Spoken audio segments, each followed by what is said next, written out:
যেই রামচন্দ্র সমুদ্র যখন বন্ধন করে সেতু, হনুমানরা সেতু বন্ধন করছিল হনুমানরা কি দিয়ে?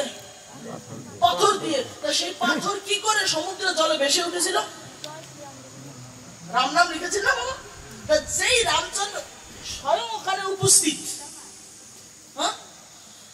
যেই নামই যার নাম পাথরে লিখেছে সেই নামই রামচন্দ্র স্বয়ং তো ওখানে উপস্থিত আছে বাবা। তো পাথরের আবার রাম নাম লিখতে হবে না, ওই নামই তো ওখানে উপস্থিত। তার হাতের স্পর্শে বাবা জল ফেললেই তো পাথর ভেসে উঠতো না, তা পাথর ভাসে না বাবা।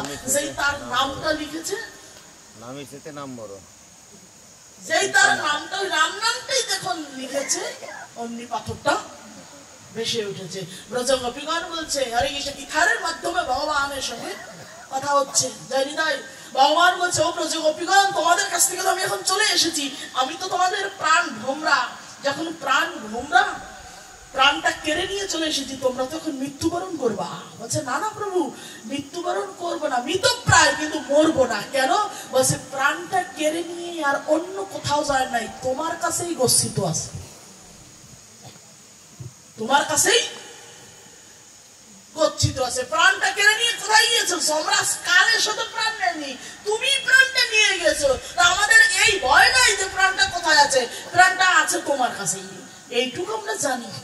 এ নিয়ে এই জন্য ওই সন্তুষ্টিতেই আমরা এখনো মরি নাই। কেন? তোমার ওই নাম আছে তো আমাদের কাছে, নামকে আশ্রয় গ্রহণ করি, তাইলেই তুমি নামি একদিন চলে। হরে কৃষ্ণ। তাদের কাছ থেকে একটু ভগবান দূরে চলে গিয়েছিল। কেন? ওই অহং বোধ তাদের উপরেও জেগেছিল।